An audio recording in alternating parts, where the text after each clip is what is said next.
Саламатсыздар 7 класстын окуучулары. Бүгүн биз силер менен 33 темабыз эки туюнтманын айырмасын, алардын суммасын көбөйтүү деген теманы үйрөнөбүз. Бул жерде бир гана формула бар. Ошол формула аркылуу суроолорду иштейбиз. Анда эмесе сабагыбызды баштайлы. Милдет бизге эки туюнтманын айырмасын, алардын суммасын көбөйт дейт. Эки туюнтма бар экен. Мисал дейт бизге А плюс Б, А минус Б болсун дейт. Эки туюнтманын немеси деп атат, айырмасын, алардын суммасын көбөйт дейт. Биринчи немебиз А плюс Б болсун, экинчиси А минус Б болсун. Экөөнүн ортосу эмне болот? Көбөйтүү болсо. Көбөйтүүсү. Бул эмнеге барабар дейт. Буну иштей турган болсок, эгер А квадрат минус Б квадрат болуп жазылат формуласы. Эми ушуну далилдейли биз.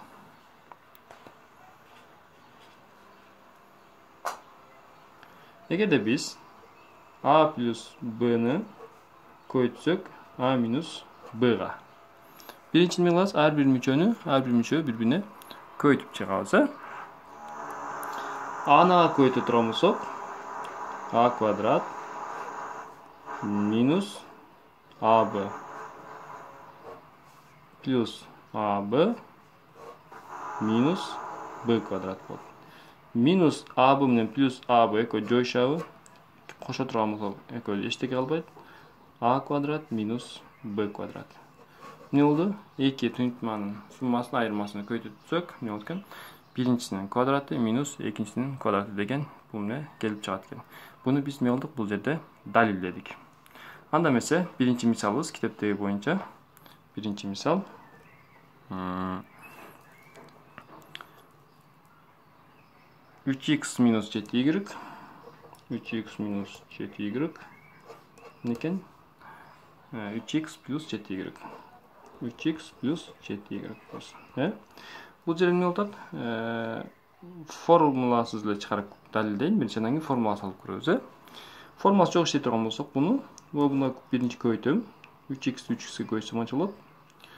9х квадрат болот. Буну буга көбөйтө турган болсом, 7-3 20 плюс 21xy. Бул экөөнү көбөйтө турган болсом, минус 21xy. Көбөйтө турган болсом, эмне болот бул? Минус 49y квадрат болот. Бул экөө жоюшат. Бирөө плюс бирөө минус болгон үчүн. Эмне калды? 9х квадрат минус 49y квадрат калды. Буну кантип жазсак болот? 3x'тин квадраты 9х квадратка барады. Минус 7y'тин квадраты да 49y квадратка барабар. Биз эмне кылдык буну? Ар бирин көбөйтүп иштеп көрдүк. Ушул нерсени биз кыскачараак иштешибиз үчүн, эгерде бизге эмне болсо, 3х минус 7y көбөйтүлгөн 3х плюс 7y келе турган болсо, муну 3x'тин квадраты арасы минус 7y'тин квадраты деп койсок болот. Бул жерден 3x'тин квадраты эмне болот? 9х квадрат минус 49y квадрат болот. Эмне болду? Формула менен иштөө бизге эмне экен? Оңоюраак болот экен. Ошон үчүн бул формуланы өздөштүрүү бизге сабакта иштей турган мисалдарда эмне болот? Оңоюраак, батыраак иштегенди сактап берет бизге. Экинчи мисалды карайлы. 5а квадрат 5а квадрат минус b куб 5а квадрат плюс b куб экен. Биз ушуну көп мүчө түрүндө көбөйтө турган болсок, формула менен иштейли бизде буну. Формула менен иштей турган болсок, эмне болот бул? 5а квадрат. Биринчи эмне экен? 5а квадрат экен. Биринчинин квадраты бизде а плюс b, а минус b болсо, анын квадраты минус b'нын квадраты дейт. Бул жерде өзү эле 5а квадрат экен. Демек анда 5а квадраттын немеси анда квадраты минус b куб экен. b кубтун анда эмнеси? Формулада квадраты бар, квадраты. Анда бұл жер болады 5-тің квадраты 25. А квадраттан дан квадратқа көтөрсөк, А-нын 4-ü минус b куб болсо, b кубту дан квадратқа көтөрүп турган болсок, эмне болот? B-нын 2 көбөйтүлөт, 3-кө 2-ни көбөйтсөк 6. 25 A-нын 4-ü минус B-нын 6-сы болуп калат. Üçüncü misal işleyeli.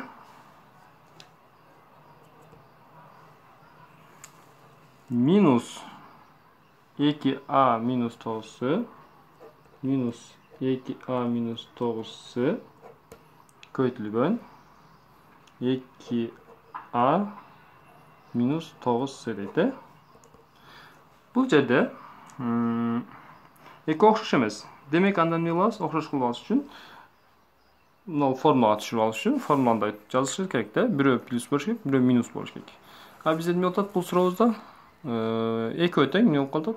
Минус болуп калат. Демек экөө тең минусту чыгарыш үчүн минус 1'ди качан сырттан чыгарып, жаза турган болсок, 2a минус 9c болуп калат бул жерде. Мына жерди өзгөрттүм. 2a плюс 9c болот. Экөө тең белгиси өзгөрөт да. Көбөйтүлгөн 2a минус 9c. Не oldu? Biz ekö formага окшоду, бул жерде минус бар.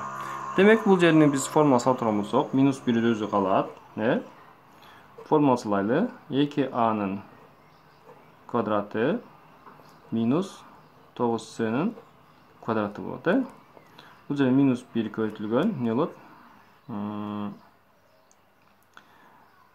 2a-нын квадраты 4a квадрат минус 81c квадрат болот. Эми бул жерде минус бар. Минусту ар бирине көбөйтүп чыганда буну жок кылыш үчүн. Анда эмне болуп калат? Минус 4a квадрат плюс 81c квадрат болуп калат, бул жерден.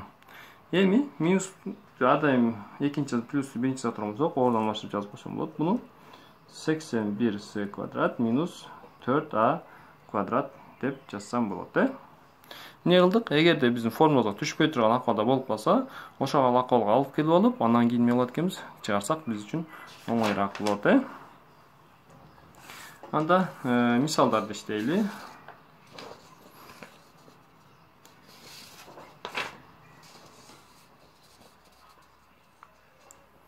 Тоғыз жүз он экинчи суроонун мисалы үчүн кайсысын иштейли? A'сынан баштайлы. 912'nin A'sı. Оңай экен бул, X минус Y, X плюс Y болса. Не болот бул? Формуласы менен эле X'ин квадраты минус Y-дин квадраты деп жазып коебуз буну. Эгерде D'сын иштейли эми. X плюс 3, X плюс 3, X минус 3 болса. Не болот бул? Анда X'тин квадраты минус 3'тün квадраты. Бул жерден X квадрат минус 9'га барабар деп жазып койсок. Калсак бул жерден калсак булундай экөө тең туура. Кандай жазып жооптурда кайсынысы болсо, ошону тандайсыңар. Эми 914-суроодон иштейли.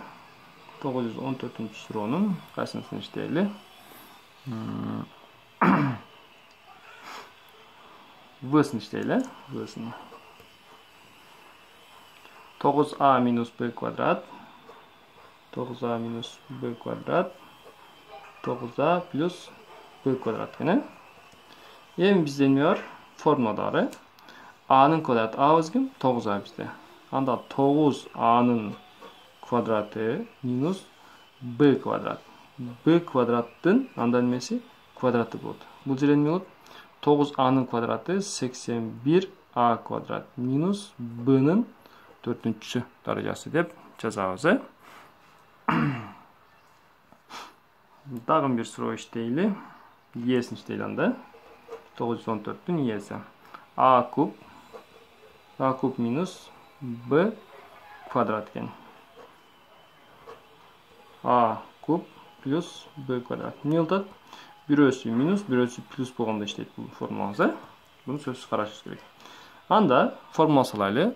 a кубтун эмеси болот квадраты минус бул жер сөз минус болот ардайым b квадраттын эмеси b квадраттын квадраты болот бул жерде 3 2 көбөйтүлөт a'нын 6сы минус b'нын 4-даражасы болуп жазылат.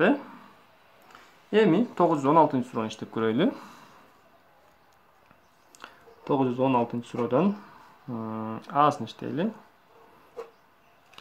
2a плюс жылдызча экен. Бул жерге бир сан коебуз. Көбөйтүлгөн 2a плюс жылдызча экен. Барабар 4a квадрат минус b квадрат экен. Бул медет жылдызчалардын ордуна эмне коюш керек дейт. Бул жерде катачылык бар окшойт. Себеп экөө тең плюс болбойт. Бирөө плюс болгону бирөө минус болуш керек. Демек бул жерди минус деп алайлы. Китепте бул катачылык бар. Себеп экөө тең плюс болгону биздин формуламызга түшпөй калат. Формуламызда эмне? Бирөө сөзсүз минус, бирөө сөзсүз плюс болуш керек. Биз минус деп элестетели бул жерде. Эми 4a квадрат эмненин квадраты? Бул 2a'нын эмеси квадраты минус b'нын квадраты. Демек эмне болот бул жерде? 2a квадрат минус b квадрат экен. Анда ордуна жазайлы. A'быз 2a боло турган болсо, минус болсо, бул жер эмне болот? b болот. Көбөйтүлгөн 2a болсо, плюс боло турган болсо, бул жер b болсо, эмне болот? Бул экөө теңдештикти сактаган болот. Демек биз жылдыз бар жерлерге эмнени b'ны жазат экенбиз деп таап алабыз. Ушул эле 916-суроодон кайсысын иштейли? Акыркысы Эсин иштеп берейин. M'дин 4 минус 225 сынын 10-даражасы дейт. Бул барабар экен. M квадрат минус жылдызча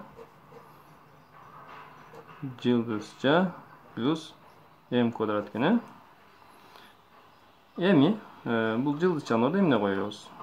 Демек бул жерде m квадрат минус жылдызча бул экөөнүн ордуна алмашып жазсак болот. Экөө тең плюс болгон үчүн m квадрат плюс жылдызча деп жазып койсок болот. Формуладан түшүрүш үчүн оңоюраак болуш үчүн.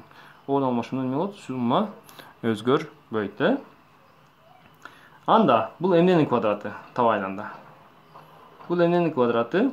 m квадраттын квадраты. Бул 225 эмненин квадраты?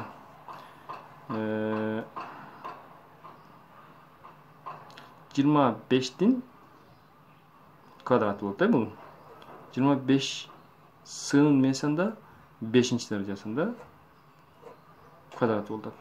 25-тин квадраты 225, сынын 5-даражасы экөө көбөйтүлсө 10 болот. Анда эмне болот экенбиз? m квадрат минус эмне жазам мен жылдызчаны? 25 сынын 5-даражасы көбөйтүлгөн m квадрат плюс бирөө минус болот. 25 сынын 5-даражасы деп жазам. Ушун менен бүгүнкү сабагыбыз бүттү. Эмне кылдык бүгүн биз? Бир формула үйрөндүк. Эки туюнтманын айырмасын, алардын суммасын көбөйтүү дедик. Эгерде формуладан эмне болот? Сөзсүз бирөө плюс, бирөө минус болгондо бул формулабыз иштейт. Эгер анда келбей турган болсо, ушул акыбалга келип алып, анан кийин иштейбиз. Кийинки сабакта көрүшкөнчө саламатта калгыла.